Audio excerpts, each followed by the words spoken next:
NUS Deputy President, Academic Affairs and Provost, Professor Tan Eng Chai, Dr. Alan Wong, and members of the Wong family, colleagues and distinguished guests, ladies and gentlemen, welcome to the 2012 Educator in Residence Program, EIRP, Ruth Wong Memorial Lecture on Education, titled Opening Doors, Exploring the Teaching Practices of Inspiring Academics. This lecture will be presented by Professor Iain Hay from Flinders University, Australia. My name is Alan, and I'll be the MC for this afternoon's lecture. The EIRP is part of the CDTL's effort to facilitate active exchanges between the NUS academic community and distinguished educators from around the world. CDTL's first educator in residence was Professor Daniel Bernstein from the University of Kansas, who visited us in 2010. We are really happy to have Professor Iain Hay visit NUS as CDTL's second educator in residence. Besides this public lecture, Prof. Hay will participate in several discussions and meetings with members of the NUS teaching community, including graduate teaching assistants. This public lecture is made possible by the generous support of the family of Dr. Ruth Wong Hee King, founding director of the then Institute of Education in Singapore. Well known for her deep commitment to education, Dr. Ruth Wong was a respected figure in Singapore's education history. She started the Faculty of Education at the University of Malaya in Kuala Lumpur. Upon her return to Singapore in 1969, Dr. Wong joined the Ministry of Education as Director of Research and concurrently Principal of the Teachers Training College, TTC. Single-handedly, Dr. Wong upgraded the TTC to Institute of Education in 1973, which streamlined and improved teacher education considerably. NUS and CDTL are honored to host this distinguished lecture series, and we are grateful to Dr. Ruth Wong's family, represented by Dr. Alan Wong and her family this afternoon, for their generosity and support in this endeavor. This will enable us to host and engage top caliber educators who will inspire us, help us imagine, design, and implement new learning experiences for students at all levels. Today, in that spirit, Prof. Hay will be opening a few doors for us to take a peek into what educators do to excite and transform their students. I'm really curious to hear the story he will be unfolding before us. Will it be a series of case studies and scenarios, of all which lead to collective wisdom on how to engage with students and how to get them engaged with the subject and with each other? Will it be theory first and examples later? Do the subjects of his research use technology? And if so, for what purposes and how? Let us wait and see. Professor Hay received a Bachelor of Science, First Class Honours in Geography from the University of Canterbury in 1983. His PhD from the University of Washington as a Fulbright Scholar in 1989, and a higher doctorate also from the University of Canterbury in 2009. He is currently Professor of Geography at Flinders University, South Australia. He was also a former Australia Learning and Teaching Council's Discipline Scholar for the Arts, Social Sciences, and Humanities. Prof. Hay became a Fellow of the Australian College of Educators in 2009 and a Senior Fellow of the Higher Education Academy in 2008. He has had significant advisory roles in projects which enhance the scholarship of teaching and learning in higher education, including as an expert member for the Australian Curriculum Assessment and Reporting Authority Reference Group on the new National Geography curriculum. Prof. Hay has also received several awards for his contributions to enhancing and promoting scholarly and creative teaching, including the Prime Minister's Award for Australian University Teacher of the Year in 2006 and the inaugural Association of American Geographers E. Willard and Ruby S. Miller Award in 2010. Professor Hay's research focuses on geographies of domination and oppression, as well as qualitative methods and research ethics. He has published extensively and taken on editorial roles with several international and regional geography and higher educational journals, such as Applied Geography, Journal of Geography in Higher Education, International Research in Geographical and Environment Education, and Ethics, Place, and Environment. Prof. Hay has written and edited several books, including Inspiring Academics, Learning with the World's Great University Teachers, and Making the Grade, A Guide to Successful Communication and Study. He is also the immediate past president of the Institute of Australian Geographers. Without any further delay, let me, on your behalf, invite Professor Iain Hay to present the 2012 EIRP Ruth Wong Memorial Lecture on Education. Professor Hay, please.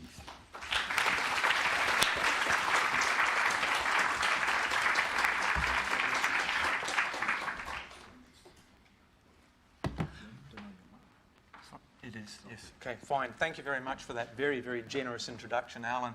And thank you very much, everybody, for coming along this afternoon. Before I get started, what I'd like to do is to offer thanks to a number of people and organisations. First, I'd like to extend my thanks to all of the staff from the Centre for the Development of Teaching and Learning who have done an extraordinary job in organising the trip for me, who've been very, very hospitable, and I'm thoroughly looking forward to the balance of my time here at National University of Singapore.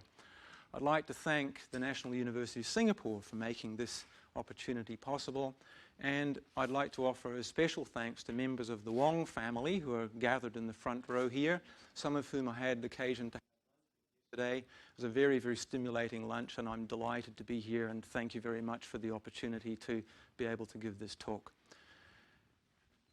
What I would like to do first is what I'm planning to do today is to talk on the topic that you can see there on the screen. I hope that you can read it. Opening Doors, Exploring the Practices of Inspiring Academics.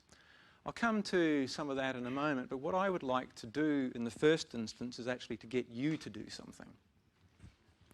What I want you to do is, in the next 2 to 3 minutes, speak with your neighbour, and if you don't have a neighbour, you might want to move a little bit closer. And if you have the opportunity to record your answers on a piece of notepaper or something, that would be wonderful. But what I would like you to do is to think on this question here. One thing about these pointers is the moment you have any kind of a shake in your hand, it's amplified here.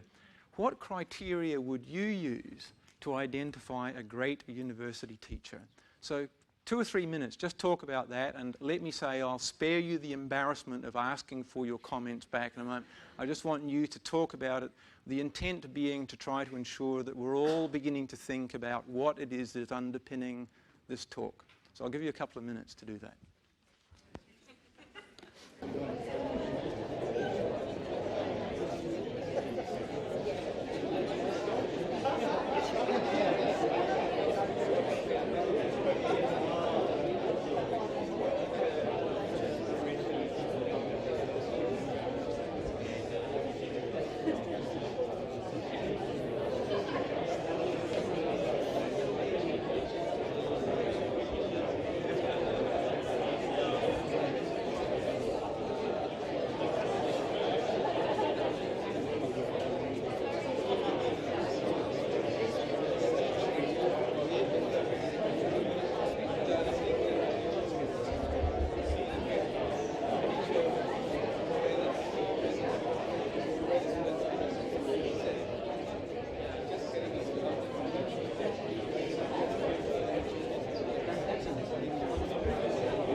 So I get a sense that things are beginning to abate. So let's move on. That was also an opportunity for anyone who was running a little late to be able to sneak in the back without being noticed. Hold your thoughts on that one and anything you may have recorded. We'll revisit that question in about 40 minutes' time. What I would like to do now is, if I can, just step back to 1983 or thereabouts, a little bit of a personal insight or anecdote to give you some sense of where the background to this talk lies. In 1983, I had my first academic appointment. I had an honours degree, I was 23 years old, and I was appointed to Massey University in New Zealand, and my first task within a month of appointment was to run an intensive program for a group of extramural students, people who were doing distance education within Massey University. So these students who came to the week-long intensive had spent a great deal of time they invested a great deal of time and money to come to this intensive. They've taken time off work. They've left their families for a week to come along to this class. They were thoroughly committed to their work. And when they arrived, they came to this first lecture of mine, and they were, without exception, older than I. They had a much greater diversity of life and professional experiences to draw from than I had. And I was terrified. I am not a natural public speaker by any means. Public speaking is probably, like for many people, one of my great fears. And so I had this group of people, and I sat at the front of the room on a stool behind a very, very high desk with 30 or so of these much older people in front of me, and I read my notes. I sat, and every so often I would look up, and there, to my complete dismay, amidst my pounding heart, a blood pressure that must have been through the roof, a cold sweat, sitting in the back row of this group was my father. Now, I don't know what kind of a relationship you have with your father. My father is a fine enough fellow, but he's very critical. He's by profession and by character, he is a critical man. And so I was thinking, why would my father be here? He lives 5 hours away. He's never expressed any desire to come to any lecture of mine, but there he was. So my head went right down into my notes. As I said, I was terrified. After about an hour, I began to realize that, in fact, it wasn't my father, but it was a student who bore an uncanny resemblance to my father. So this first hour, this first encounter with any kind of serious university teaching in my first academic appointment was thoroughly miserable.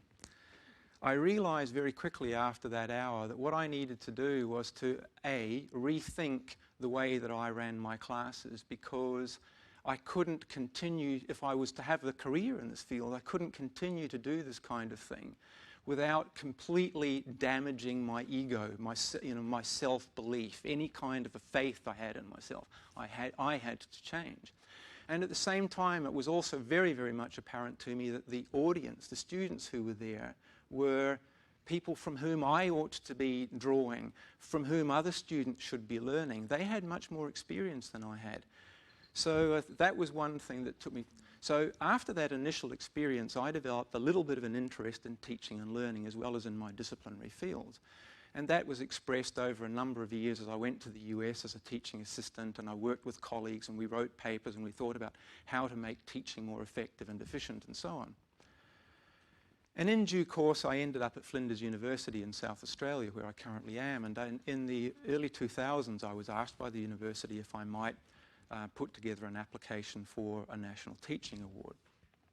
I did that.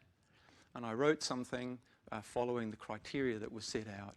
And I submitted a draft to a colleague of mine from the physical sciences. And he came back. And you'll recall from the introduction, one of my areas of interest has been qualitative research methods. And this physical scientist came back having read my reflections, and he commented it was bloodless. He said, "Where's you in this? This is completely impersonal. What's it actually like to be in your classroom? we don't get a sense of that from all of this. And I mean, I was quite taken aback because, as I said, my interest has been in qualitative research methods, getting people into research, hearing those voices. So I revised the application, and lo and behold, things were successful. But what that prompted for me was to think, well, what are other people who are doing? What are other people who have been acknowledged in one way or another as good university teachers? What are they doing? What's going on in their classrooms?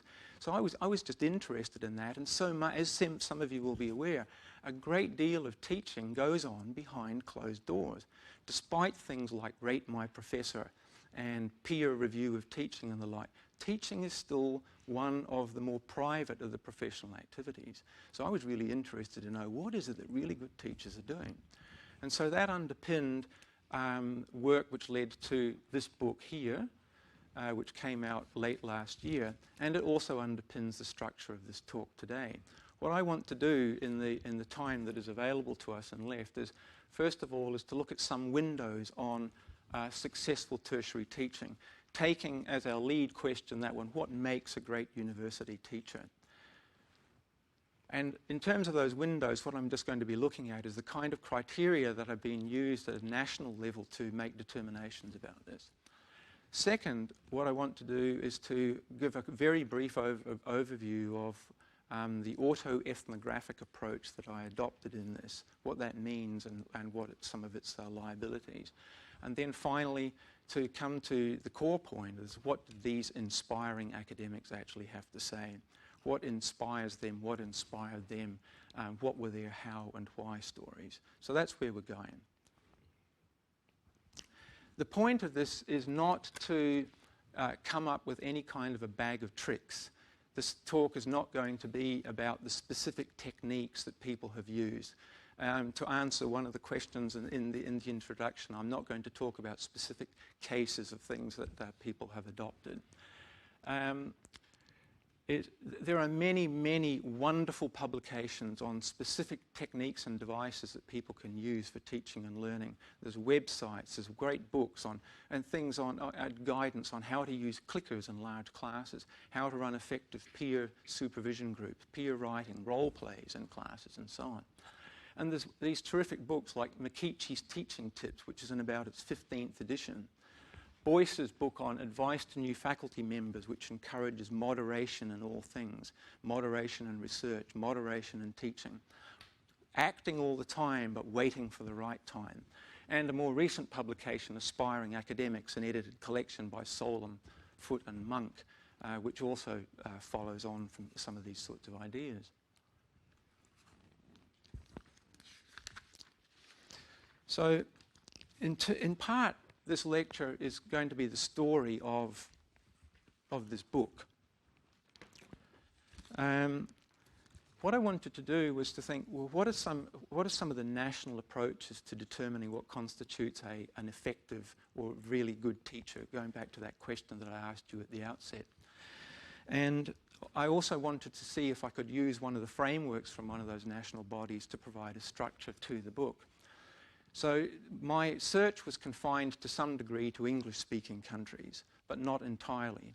And what I found was that there appeared to be about 5 countries which offer major national teaching awards: the US, Canada, the UK, Australia, and New Zealand. So I looked at the criteria that they use in the first instance to see what is it that these countries think or recognize as constituting the characteristics of really, really effective teachers. And in the United States, there's in the US Professors of the Year Awards, there's really 3 fundamental issues that they look at.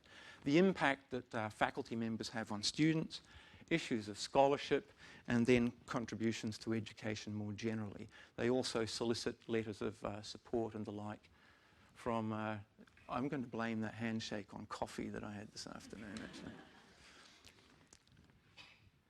There, in New Zealand, the Ako Aotearoa Awards for Teaching Excellence, they look at 4 main areas. The first one, looking at people's capacity to design for learning. So curriculum development, for instance. Secondly, facilitating learning, so an enthusiasm, the respect that the faculty member has for students. Third is evaluating learning and teaching. So whether or not you use student evaluations of teaching, how you use them, whether you engage with the employers of your students to see whether or not what you're doing is actually effective, whether or not you're making appropriate use of things like formative and summative assessment and so on. And then, as usual, the professional development and leadership. Are you leading your colleagues? Are you engaged? Are you constantly trying to develop? And then there's the UK Professional Standards Framework, and this is the framework that they use to award fellowships, senior fellowships, and now their principal fellowships and the like. So they use, there's a very, very extensive array of criteria here for working out what constitutes an effective university lecturer or teacher. It's also an underpinning for a very useful professional development program. But this framework focuses on three main areas. One is what you actually do, the areas of activity that are set out there. So developing effective learning, for instance, here. And then there's what you actually know, both within your core discipline and pedagogically. So do you have subject expertise? If you're a physicist, do you know about physics? But at the same time, you're not just a physicist, you're also a teacher. So what is it you know about pedagogy, and how do you put those things together? And then the third area has to do with values, the commitment that you bring to work and the respect that you have for students. And then finally, as it happens, there's the Australian Learning and Teaching Committees or Councils criteria. And they have five main areas that they look at. And the first one is this approaches to teaching that might influence and inspire students to learn. So what do you actually do as a faculty member to support individual learning? How do you link your research and your teaching as the second point? So again here, not only do you have to have a command of your field, but what they're looking for is the capacity to put that command of the field into your teaching in effective ways, and perhaps even draw back from it as well. How can you advance your research from your teaching? And the third area is thoughtful and useful assessment, and finally, fourth point rather, dealing with students as individuals, recognising students as human beings, as individuals, not part of a large group. And then finally, scholarly activities.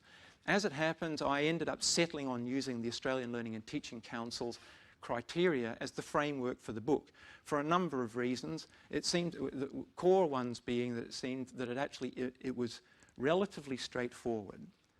It embraced many of the other things that were covered within the UK and the US and other national systems. Well, those were probably the main sorts of reasons. So what I did was I then went to colleagues around the world. I asked 24 academics who had received major national teaching awards in 5 countries if they would write 2,500-word reflections on following those 5 areas. I asked them to tell their how and why stories, and that they all had to be informed by scholarly work. So they weren't autobiographic accounts, they were autoethnographic accounts, which is what I'm going to come to now. So what I was asking these people to do was to write autoethnographies that described what they were doing by way of their teaching. Now, Iain Hay, who is an Australian scholar with a good deal of expertise and background in qualitative research methods, makes the point that the aim of autoethnography is to tell the story of the personal so that others might reflect on their own experiences. I'll come back to that point in a little while. But what I did not actually tell the contributors to this book that they were going to be engaged in autoethnography. In part, well, there's a long story that lies behind that, and I'm very glad that I didn't, because quite frankly, I think it might have put some of them off. And so if I can just distinguish ethnography from autobiography, say again, autoethnography from ethnography and autobiography. Most of you will be familiar with the notion, with ethnography.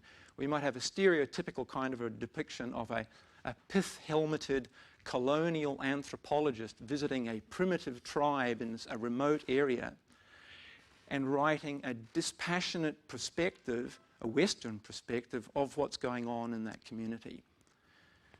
So the idea is, excuse me, I won't even bother with that, making sense of the other. And so it's a detached viewpoint.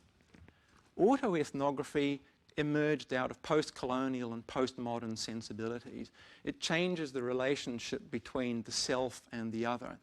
There's a bit of a blurb there about it, and if I could try to characterize the differences between the three areas, autobiography, ethnography, and autoethnography. Or an autobiographer writes self without the other. Okay, that's self without the other. An ethnographer studies the other without the self. An autoethnographer endeavours to treat the self as other. So the key features of autoethnography are that the autoethnographer is a full member of the group. So it's a bit like an anthropologist writing about anthropologists, a university teacher writing about university teachers, a nurse writing about nurses. It's not about writing about some other group. Analytic reflexivity is another part of this whole idea. The author is engaged in reflection. It's not simply sort of like an autobiography where there may simply be a chronological account of what went on. Reflection is part of the whole process. The narrator is visible.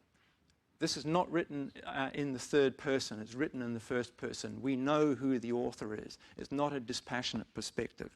There's a dialogue with informants beyond the self. That is, it goes beyond autobiography and it's engaged with literature in the area. So when I asked these contributors that I wanted scholarly informed accounts of their how and why practices, that was what that was getting at.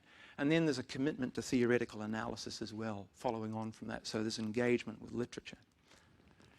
So going back again to this idea that from Liam Patong, but expressed in different words by McIlveen, the idea here is for these things to act as a stimulus to open new intellectual vistas for the reader.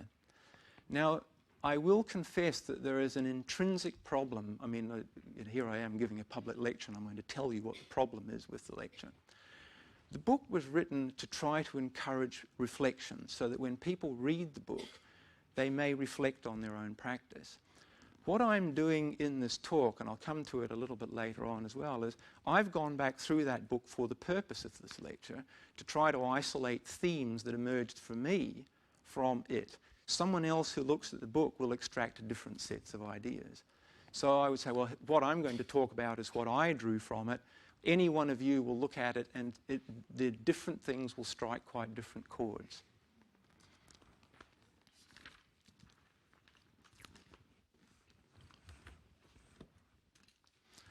So, as I said earlier, I ended up with 26 contributors. I actually asked for 27.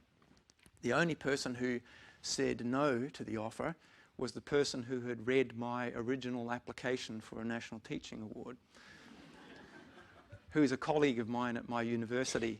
And he had a very good reason. He had just received a $70 million research grant and was trying to set up a national groundwater research centre. So he said he could not squeeze anything else into the whole program. So the other people who contributed, what I tried to do here was to get a good representation. I wanted a gender balance. I wanted to try to get seniority levels all sorted out. I wanted to get a very good disciplinary mix. And I wanted to get, well, discipline, as I mentioned. So I've got David Kahane from Alberta, who's a political scientist. Donna Boyd, not surprisingly there, as an anthropologist. Lisa Emerson, who won the New Zealand Prime Minister's Award as a creative writer. Mick Healy, who some of you will know about as a geographer and a very distinguished scholar in teaching and learning. Kathleen Reagan, Spanish. Bernard Moss, who teaches spirituality and social work. Jane Dahlstrom, who's a pathologist, and then finally Carl Wieman, who some of you will know won the Nobel Prize for Physics in 2001 and was also the US Professor of the Year in 2004. Just to make the point that you can win a Nobel Prize and be an extraordinarily good lecturer or academic at the same time. So these people very, very kindly wrote for me the 2,500 words structured around those issues that I set out earlier. So the question, what did they say? I have to say every one of these things that I received was a complete and utter delight. I rejoiced in reading them. They were wonderful.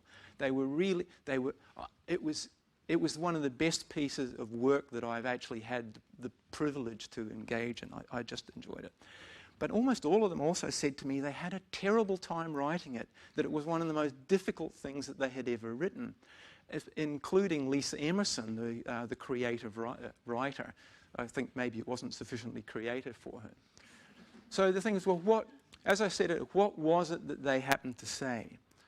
Well, in my rereading of the book for the purposes of this talk, I've isolated 7 themes that came out of their representations for me. So 7 themes that I think that make them inspiring lecturers, things that have inspired them over time. And the first one is that many made the point that they had been forced or felt that they had to move beyond failure, fear, and uncertainty, and that they had learned to work as fallible, learning collaborators. Now, some of you who have read Parker Palmer's book, The Courage to Teach, will know that he talks quite a bit about fear. And fear is something that pervades a great deal of teaching. It pervades a great deal of learning as well. So we have here, for instance, David Kahane made the observation that he was miserably anxious starting out as a teacher. I mean, you can imagine, these all resonated with me. I've given you my account of my first lecture. Wendy Rogers had disastrous student feedback in the first instance. And then Rona Free, students just seemed relieved when I stopped talking.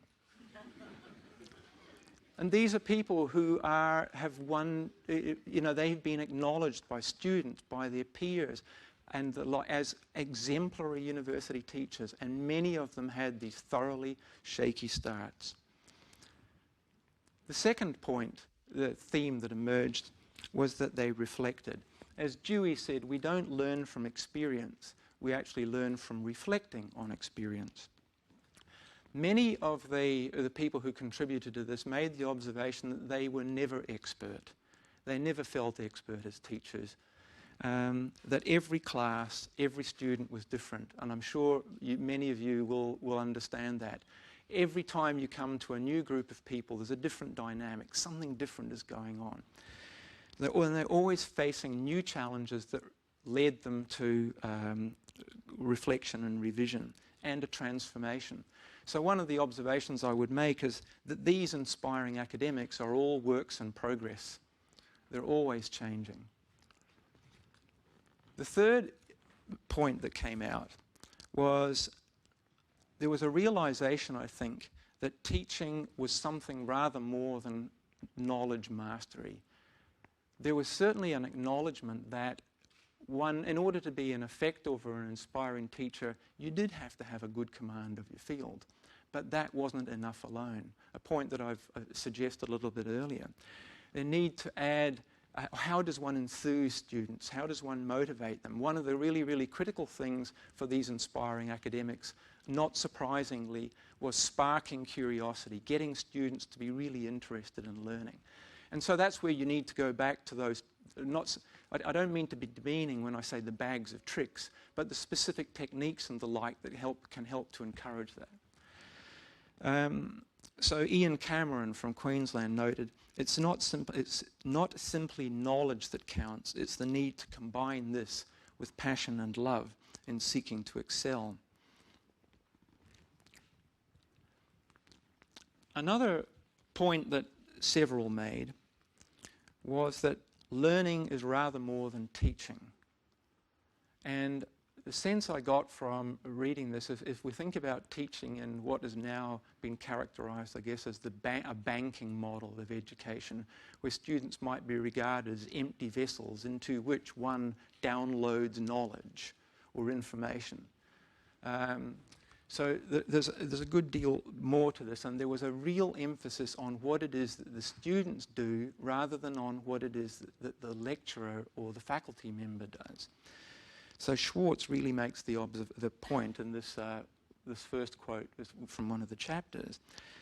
We have to recognise that what students put into, do during, and get out of classes are more important for learning than what the teacher does. So the emphasis is on what the students are being asked to do and not what the teachers are getting to do.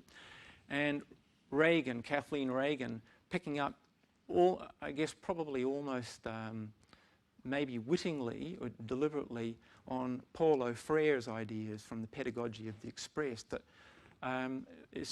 teaching's not about transmitting information. It's about creating a community of learners.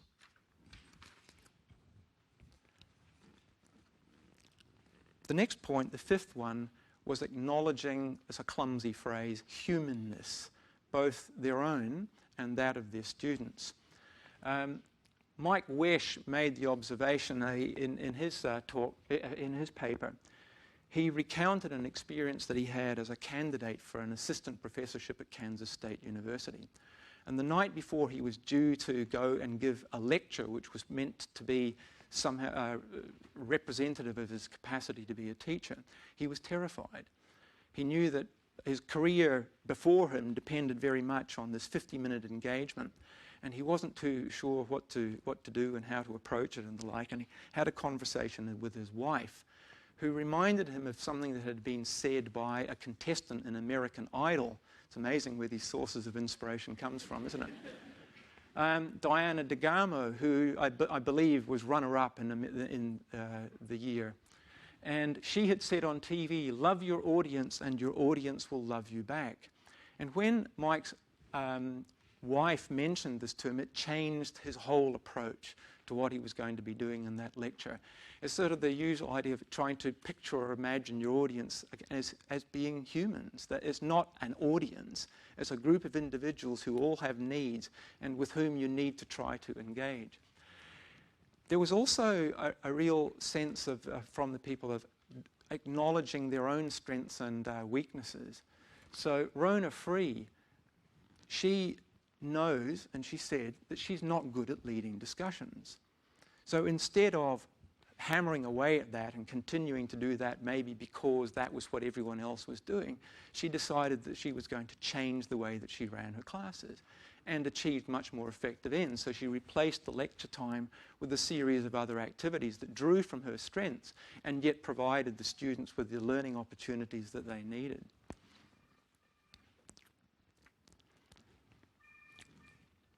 Organising for risk. This is one where a number of the contributors suggest, and this picks up on some conversations that I've had in the last day with members, people from the CDTL, and that is trying to create arrangements in terms of timetabling and, for want of a much better phrase, content delivery that allow opportunities for flexibility and responsiveness to what's going on in the broader community within the classroom. So let us say, for instance, you're teaching political science at this university. The current tensions between Japan and China would clearly be of immense interest and value. Now, one could try to roll through a tightly structured curriculum which had been set up months or years ahead of this specific set of events, completely ignoring what's going on in the outside world. Or you can try to arrange a curriculum that makes space for those things, that makes space for you to try to bring the outside into the classroom, that makes space to engage with current events, that makes space for students to engage with you in a discussion about those things. And so that was this idea about organising for risk, or organising for opportunities as well. And then the seventh and the final one, a number of people made the observation that they had had teachers who inspired them and they tried to replicate those behaviours. Or, in some instances, exactly the opposite. So Ian Cameron, a chemical engineer, a very, very lovely fellow, makes the observation, I was determined not to replicate some of the practices inflicted on me, but instead to mirror those of the most dedicated teachers I had experienced. So in other words, inspiring, and dare I say it, uninspiring teachers inspire future great teachers.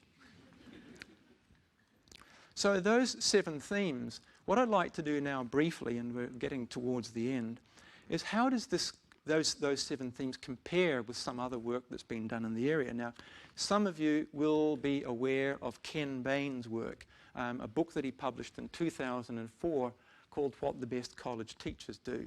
Now, this was an award-winning publication. It was based on an intensive study of 36 professors at 24 universities across the United States.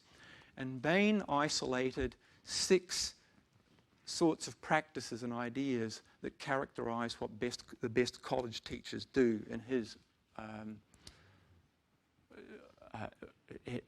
reflections. First of all, they've got a good deal of subject expertise. We've talked a little about that. They take their teaching very, very seriously. They have high expectations of their students and also of themselves. Fourth, they try to make learning relevant. So again, trying to engage with what's going on in the outside community. They trust that students want to learn. I know that in some institutions it can become very easy to think the students who are here simply to get a degree, simply to get a piece of paper that says they've been to a specific institution, rather than actually trying to take something on board to learn, to change. And then also have a systematic program, some way of reviewing their own efforts.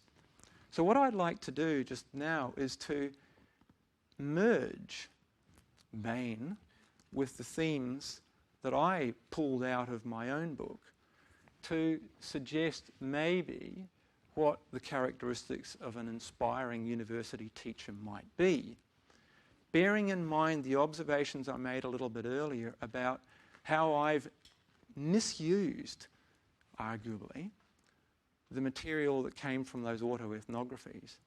And as I say, in the end, what I'm doing is saying, on the basis of my reflections of what these autoethnographies convey, these are what we have. So first of all, an inspiring academic moves beyond failure, fear, and uncertainty, and learns to work as a fallible collaborator or co-learner. They know their subject very, very well, but they also appreciate that teaching involves a good deal more than simple subject mastery. Third, they appreciate that learning is a little bit different from teaching. They treat all elements of teaching as intellectual endeavours. They take their teaching seriously. They organise for risk. They create natural and exciting learning environments.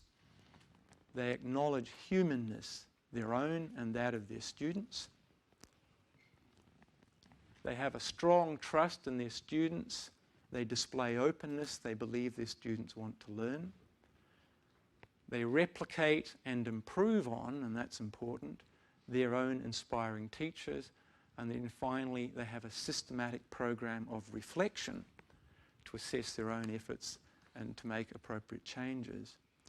Now, what I'd like to do, you recall I asked you at the outset of this session if you would think about what the criteria are that constitute a great university teacher or an inspiring academic. What I'd like you to do now is to revisit that with your trustee neighbour.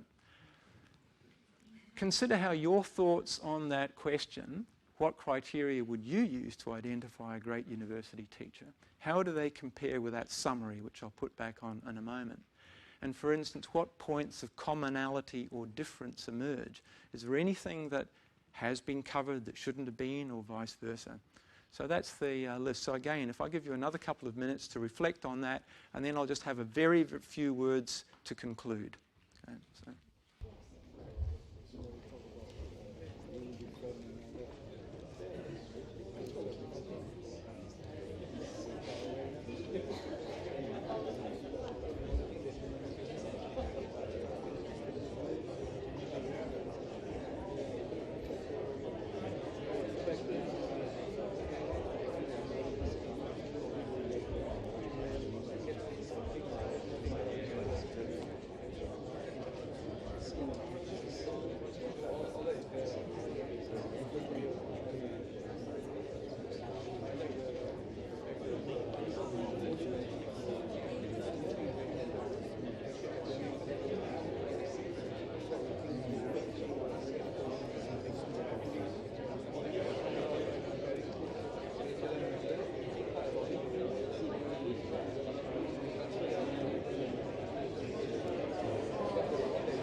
Okay.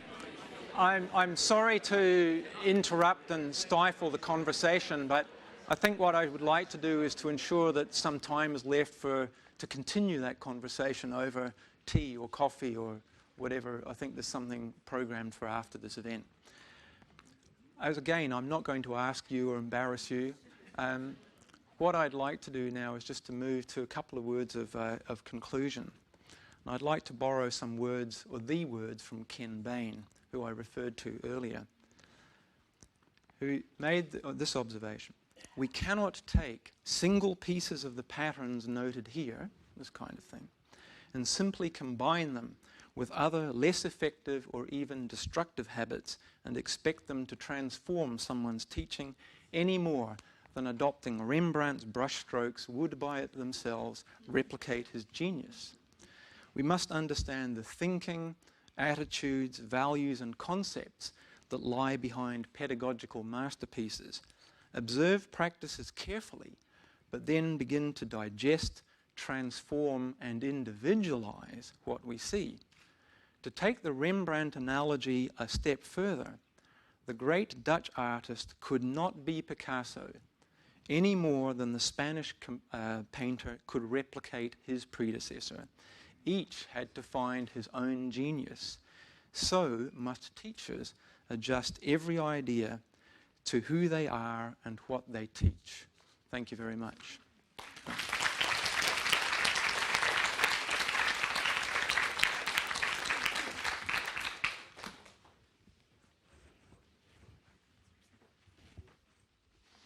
very much, Iain, for that wonderful lecture. Okay. There is time for a number of questions. There is one microphone there, and there are two people with mics on either side of the aisle. So if you have a question, please put your hand up, and then the mic will come to you. Yes, there is a question there. Please make them easy. That's my... I'll speak loudly. Thank you for a really comprehensive and encouraging talk. In all the breadth of the various factors, and I'd like to have another think about that breadth, you didn't mention emotion or feelings so much. You're mostly focusing on the kind of cognitive approach. I remember a very inspiring teacher from my first days at the University of Canterbury, who was passionate about Shakespearean plays, and the word passion and emotion didn't come up in the list. I'm wondering where that fits. That's actually a very, that's a really, really interesting point, because like you, my recollections of some of the really inspiring academics or inspiring teachers I've had have been passionate. And what I remember about them was the passion, not necessarily the content. It was the vast enthusiasm they brought for the material. And I recall at Canterbury, a lecturer and geographer almost in tears discussing developers' plans for a beach spit that involved people losing their homes. So he'd just been an expert witness at a case. So, I mean, the point you make is actually it's a very good one. And to tell you the truth, despite how vitally important that is, I don't recall that actually coming up in any of the commentaries that were written. And that seems to be a remarkable oversight. Because I would agree. I saw nodding as you raised that question. I mean, clearly this is something that many, many people feel, understand, appreciate. So, fair point. I agree. Thank you very much. I thought your opening anecdote reflected something quite fundamental about how we become university teachers in the first place, and the sort of traditional model of lecturing and dispensing information to a passive crowd. And the phrase that really resonated for me in some of the principles you were expounding was the one about creating a community of learners, which would suggest turning that on its head and handing it back to the students. I know you said you wouldn't give us a bag of tricks, but I would be interested to hear you say a bit more about that, especially if you have an academic community of students who tend to be rather passive and quiet in the Singapore context, and often we have to coax them out of their shells. Could you give us a few more tips or details about how one does this? My sense is probably there are many people here much better qualified to be able to talk about the particular circumstances here. I mean, I think that idea of creating a community of learners is a very good one, and I think it's probably also something that can be much more easily achieved in some discipline areas than others. And to be quite frank, I think that, for instance, in some of the social sciences it may be easier than it is in some of the physical sciences. Although I'd be delighted to hear from some physical scientists who may be able to offer different sorts of perspectives on that. I mean, I think I've been blessed in that the institution that I work at is characterised by an extraordinarily diverse student population. Probably at least 50% of whom are mature age learners. They've had work experience of all sorts. There's lots of experience to draw from, and to be frank, it's very difficult to shut people up. It's to create a group of community of learners, to be able to get people to engage in classes and in small groups is relatively easy. But I think some of the ways of doing it are it helps, I suppose, to have an articulate group of, not so much articulate, feisty group of students. That helps. Trying to smallish class sizes, projects that allow students to work in small groups on things that are relevant to them and to their interests. So where possible to their day-to-day lives or where they might see their careers going and the like. So the kind of example that I use, one that I have going at the moment, is that I have a group of second-year geography students, many of whom are going to end up being social planners and social workers. And an assignment that they have in their tutorials and the work is that as groups, they have to be consultants who are consulting to a local council to talk about how that council can cope in the future with an ageing population. How are they going to create a council area that suits their ageing population or works for them? So they can see that there's career outcomes that are associated with that. They're working on projects that are linked to the area that they live in, because I've tried to link it as closely as possible to the specific local government areas that they live in and so on. So I think it's trying to break down barriers to communication, small groups, relevant projects that people can see as being linked to their own futures as possibilities. I mean, that's just a start. I'd be delighted to talk about other ways as well.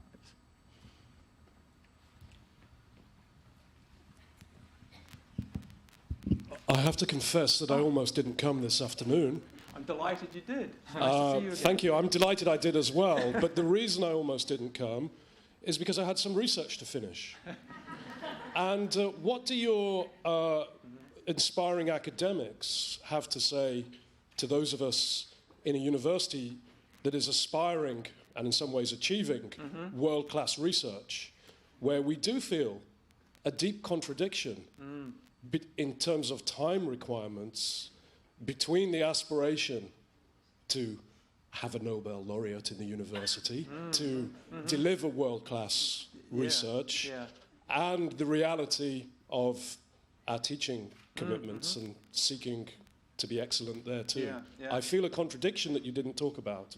No, I mean, I think, I don't think it is as, I understand the point, and it's one that does get raised, and I don't think it's as difficult a contradiction as, I mean, you've published on teaching and learning issues yourself, I'm sure.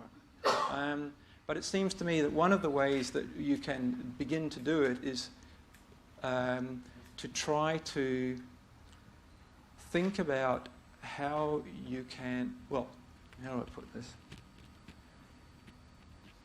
Bringing a scholarly approach to the teaching, which also yields research outcomes built on that teaching. That's one way.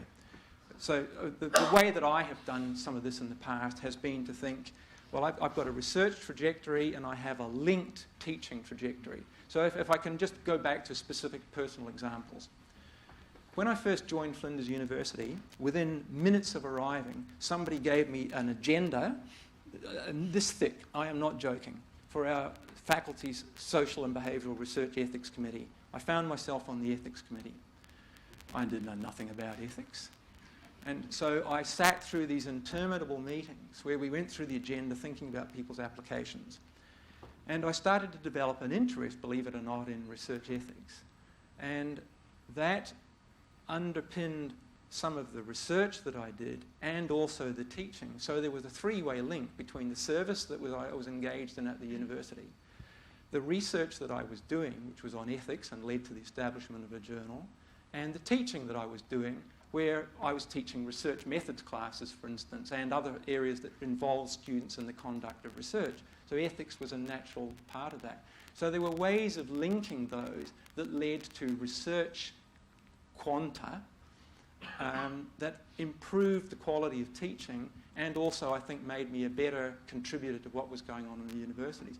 So I think to the extent that it's possible, there's some real value in trying to find the ways in which the two areas can be enmeshed and linked. I think the thought process needs to be given to how can I make these things work, rather than a much easier, and I think the fallback position, which is to say they are separate and they can't meet. They can't be.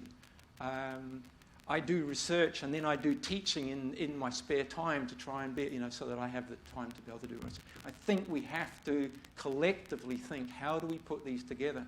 And the conversations that I had over lunch yesterday, it seems to me that NUS is making the point of trying to ensure that research and teaching go forward together. The institution that I'm at the moment is giving greater emphasis to research and less to teaching, and I think, frankly, that's a mistake. I think that collectively we have to continue to do this. Future academics come from our current students. In Australian universities, most of the funding comes from students. We have an imperative to serve students as well as to do research, and those things have to go together. So I think, sorry to rant. We have to give our attentions to how do we make those things work. Good question. I'd love to talk about it some more.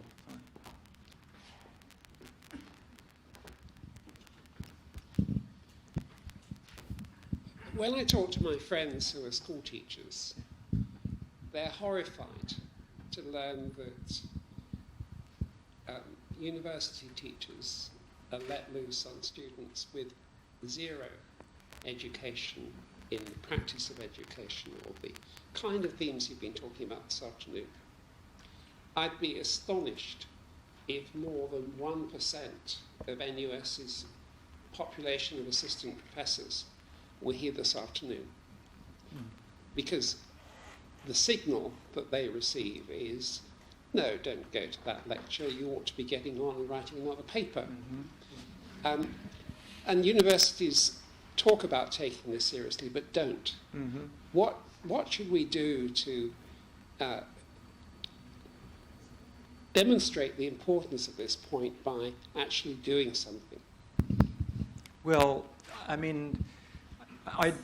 think a simple answer to that, and it's because it's simple, it's probably wrong, is to ensure that there are institutional mechanisms and reward systems that actually encourage that kind of activity and behaviour.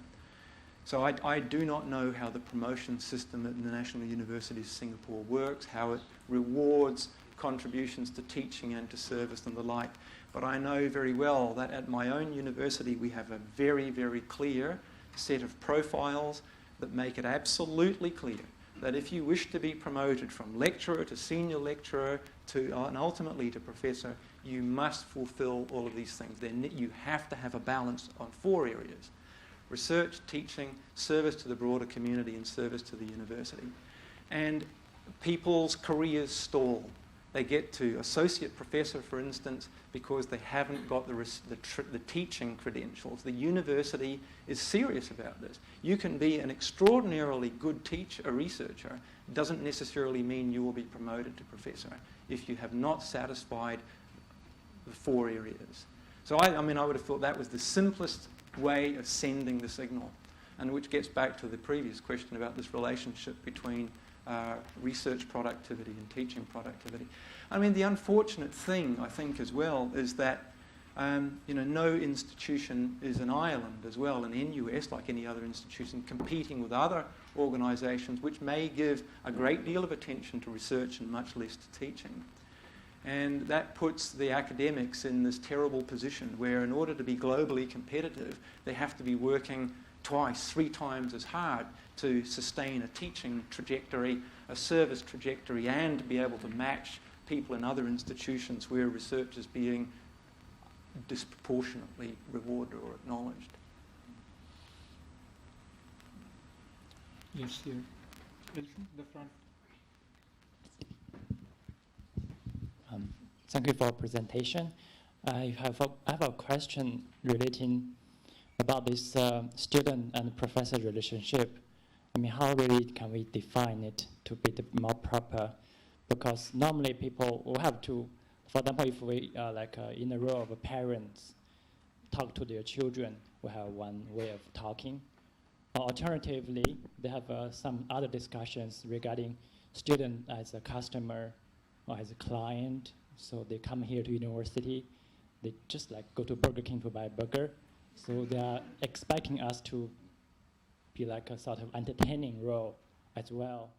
So this is really sort of confusing, because they will define how you behave yourself as a teacher, how you will deliver your message to the student.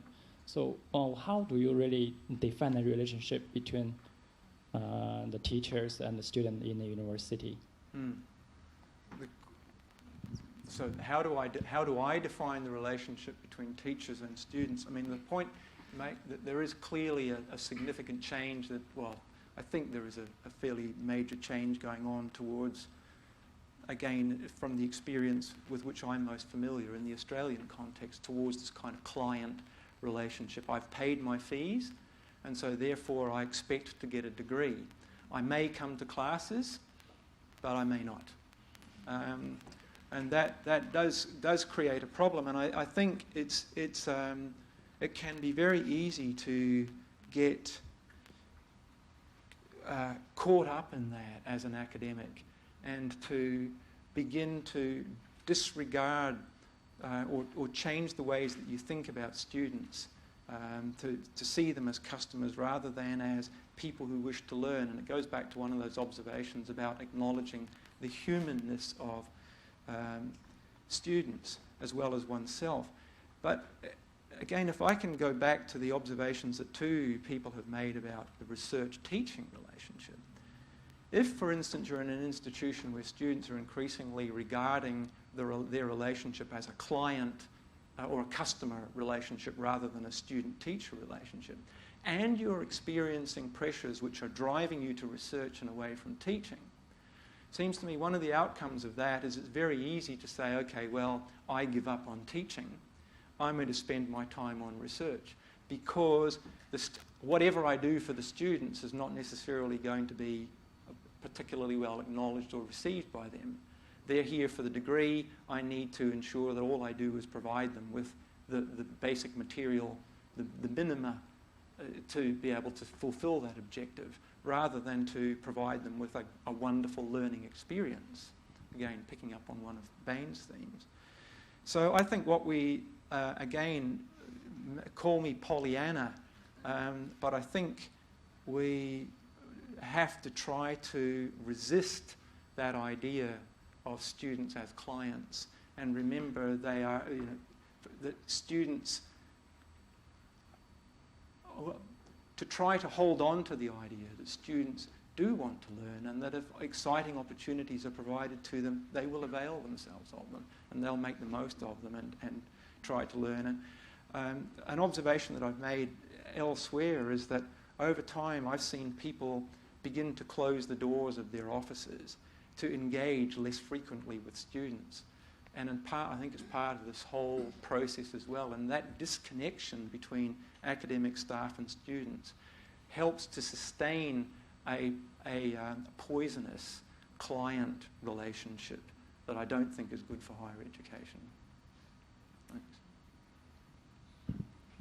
Can we wrap these up? Shortly? Yes, we'll do. Thanks. Time for one last Yeah, this is the comment last or question. Yes. I think we are in very troubling times. You know, I've been an educator for over 40 years. I've retired, but still an educator at heart because I teach the prisoners now. Anyway, I think towards the end of my career, there was this great, I should say, the commodification of education. And we use words like clients and customers. And there was also evaluation of teachers and all that. And having taught for so long, I could see the change. And I was caught. Do I play to the gallery? Or do I be true to myself? You know? I mean, if you want to be pragmatic, students do like teachers who give them higher grades, things like that, right? And they might grade you according to the grade they give you. I was aware of that. But I was lucky because I was at the end of the career. I didn't care. I just taught according to my beliefs. Whatever they grade me was besides the point. But I think, really, one has to be really strong in one's beliefs, you know, to have that passion burning, to be the educator. Although there are influences all around you that might militate against that.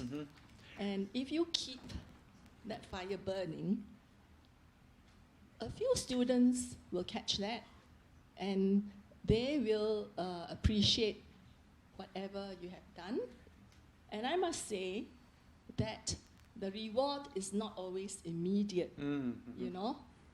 Having taught this great length of time, I have students who come to me, seeing me, and then suddenly they will go, they catch me in a cafe, and then they went and buy a little cake for me.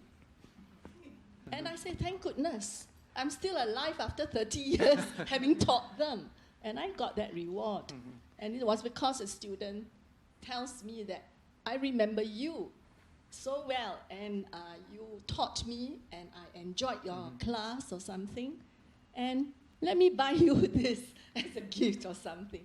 So it wasn't an immediate thing. It's just like an appreciation when they have grown up, they remember you. So I think I'd like to leave. No, I mean, I think that's a wonderful point about how the impact can be very, very long-lasting. People remember great teachers for a very long time. We've already heard at least one account of that from the questions about passion and the like this afternoon. Going back to the observation you made about the commodification of teaching, and that picks up on a couple of other questions as well. The former chair or head of the Australian Learning and Teaching Council gave a talk that I went to a while ago, and he made an observation that I thought was really quite telling. And that was that people often bemoan the way that higher education is going. I mean, there are the issues about client-customer relationships and the much greater level of surveillance that occurs within teaching and so on. But he also made the point that university teaching, think about the experiences that you had as a student at universities that you may have gone to, and think about how much better the learning opportunities are in general in those institutions now. And I'd like to think there's actually been quite a substantial improvement and change over time. I think there is much, much more attention given to pedagogical issues now than there has been in the past. I think there's much greater use of appropriate technologies. Students have greater access to resources, and I think those students who are good and capable and inspired and wish to learn can do marvellous things. They can exceed anything that we do, because the opportunities are there for them now. So while there have been some punishing and unfortunate effects that are associated with some of the transformations in higher education, I think that at the same time there's been enormous improvements, just sea changes in higher education, and sea changes for the good. Yeah. Thank you all for those wonderful questions, and thanks to Iain for candidly and comprehensively answering those questions. Thanks, Iain.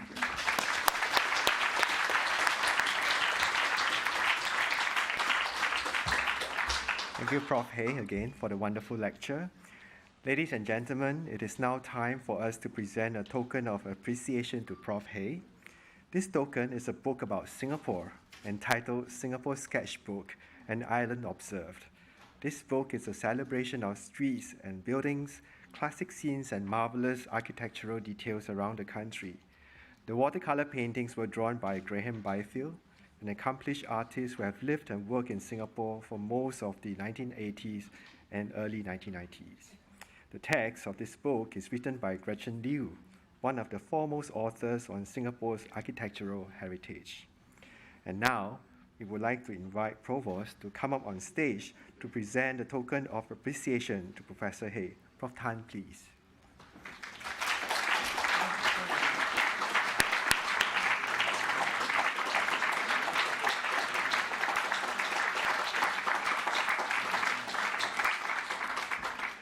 Next, we would like to invite Provost to present a bouquet of flowers as a token of appreciation to the Wong family.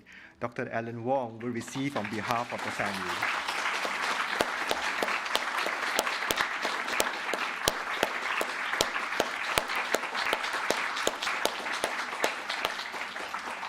Thank you very much, Provost. Ladies and gentlemen, we have come to the end of this afternoon's lecture. We would now like to invite you to enjoy the tea reception which we have prepared for you. Tea is served outside the auditorium. Thank you and good afternoon.